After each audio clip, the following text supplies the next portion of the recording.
મારા બધા દર્શકોને મારા બાપા સીતારામ. વિસાવદરમાં મતદાન પૂર્ણ થઈ ગયું છે. મને અપેક્ષા છે બધાએ પોતાના મતાધિકારનો ઉપયોગ કર્યો છે. પણ સાહેબ, વિસાવદરમાં આ વખતે જે જોવા મળ્યું એ મને લાગે છે વિસાવદરના ચૂંટણી ઇતિહાસમાં આટલી હદે ક્યારેય જોવા નથી મળ્યું. આ વખતે ભારતીય જનતા પાર્ટીને પણ માથાના ભટકાણા હોય એ સાબિત થઈ ગયું. આ વખતે એ પણ સાબિત થઈ ગયું કે જો નેતા ગોપાલ ઇટાલિયા જેવો હોય અને સમય વધારે પસાર કરી શકે વિસાવદરમાં, તો એ સત્તા પર રહેલી ભારતીય જનતા પાર્ટી કે કોઈ પણ પક્ષ એને પરસેવો તો વાળી દેશે. આજના નિષ્કર્ષમાં વિસાવદરમાં છેલ્લા 18 કલાકમાં થયેલા ખેલ વિશે વાત કરવાનો છું. કે એવો ખેલ રચાયો, એક એવી ગેમ અલગ અલગ રચાઈ, એક એવી બબાલો થઈ, 8 એવી બબાલો, જેણે એવું સાબિત કરી દીધું કે વિસાવદર અમારી માટે મહત્વનું કેટલું છે. આપ જોઈ રહ્યા છો નિષ્કર્ષ. હું છું નિશિત રાજકોટ.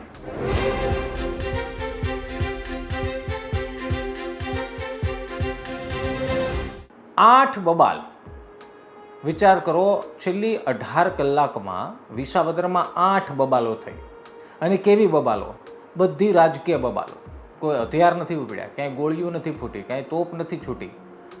એવી રાજકીય બબાલો, એવી હુંસાતુસી કે જેણે વિસાવદરનો માહોલ તો ગરમ કર્યો જ, પરંતુ છેલ્લી ઘડીએ એવો ખેલ થઈ ગયો આ બબાલના કારણે, જેની અપેક્ષા ના આમ આદમી પાર્ટીને હતી, ના ભાજપને હતી, ના કોંગ્રેસને હતી, ના બાકી કોઈ ઉમેદવાર નહીં.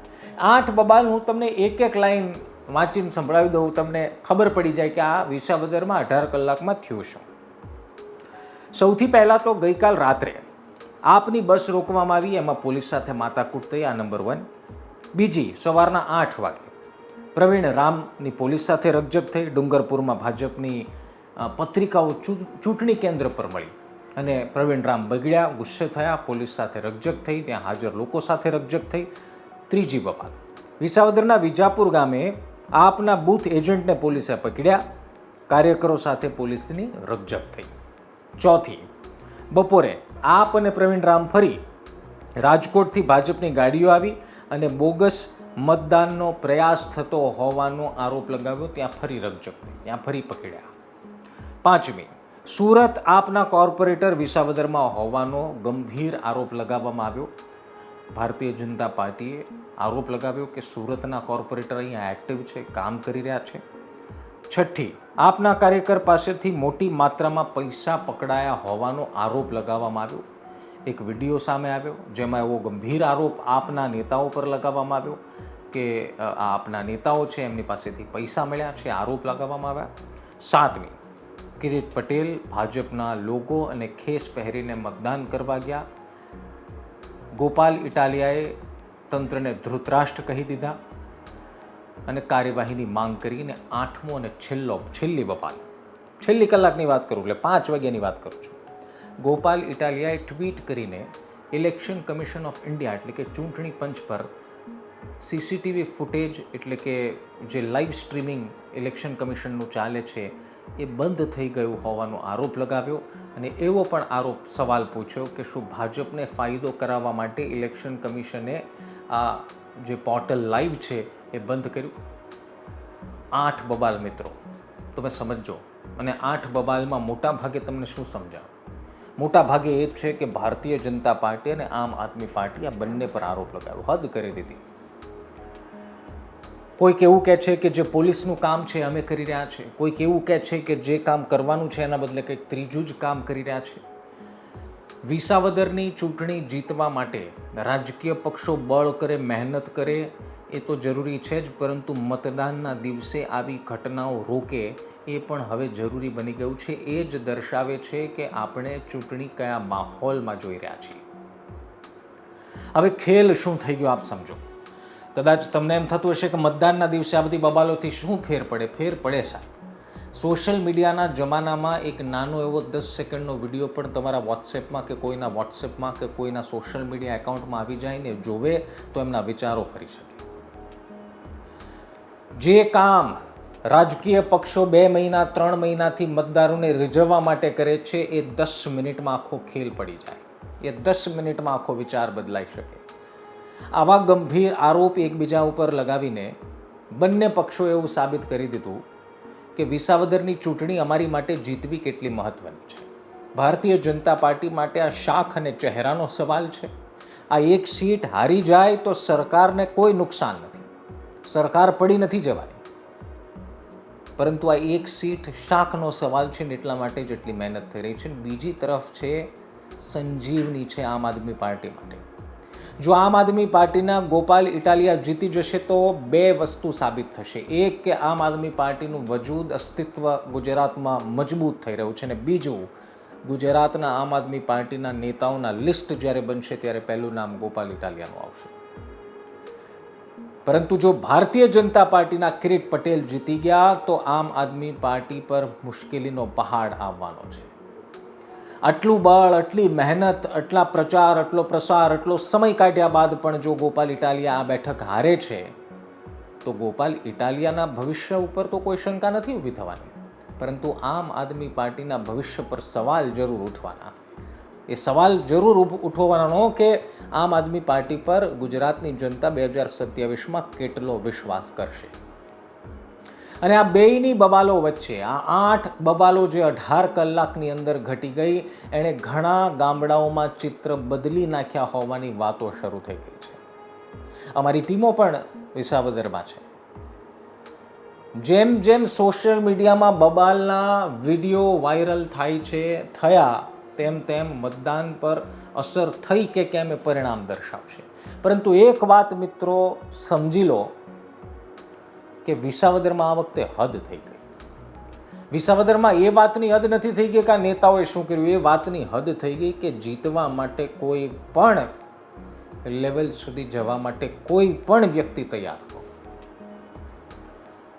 વિસાવદરને જે હાઈ વોલ્ટેજ બનાવવાનું જે આ કામ થયું છે, જે બબાલો થઈ છે, એ વિસાવદર જે હંમેશા શાંતિપૂર્વક મતદારો મતદાન કરીને ઘરે પરત ફરી જાય છે, એ વિસાવદરમાં સાંજના 6 વાગ્યા સુધી હાઈ વોલ્ટેજ માહોલ રહ્યો.